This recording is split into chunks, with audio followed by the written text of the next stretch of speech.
Hemos hablado con Víctor Relova, vicepresidente del Consejo de la Juventud, sobre las preocupaciones y necesidades de los jóvenes aragoneses.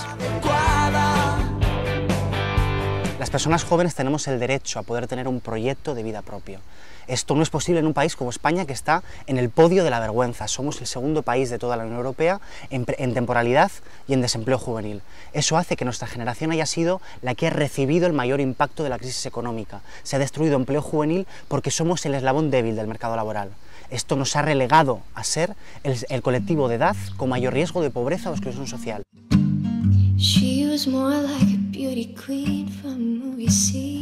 En este panorama, el verano no calienta igual para todas. Vemos como hay gente con trabajo fijo, con mejores condiciones de vida, que puede irse de vacaciones mientras somos la juventud, la que servimos copas, las que atendemos a los turistas y, en definitiva, las que esperamos ahorrar un poco en verano para poder seguir pagando unas tasas universitarias crecientes y seguir estudiando un año más.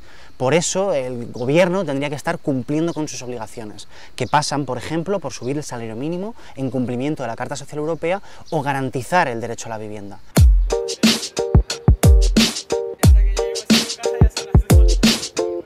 Las conclusiones del Observatorio de la Emancipación del Consejo de la Juventud de España corresponden al periodo del segundo semestre de 2016. Para el caso de Aragón vemos cómo ha caído en un 5% la tasa de emancipación de las personas jóvenes. Es decir, es más difícil hoy que hace un año para las personas jóvenes irnos de casa.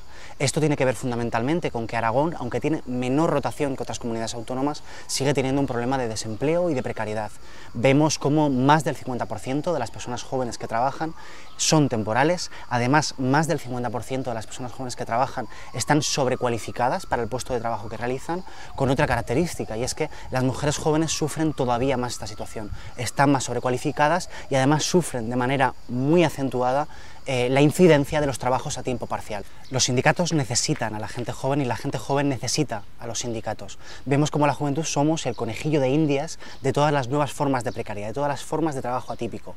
Falsos becarios, falsos autónomos, subcontratas, nuevas formas de precariedad que se alejan de lo que habíamos conocido como trabajo convencional. Y necesitamos lo que siempre ha existido, que es el escudo del sindicato. Pero para eso necesitamos también que el sindicato sea capaz de adaptarse a esas nuevas condiciones que no son a las que estaba acostumbrado.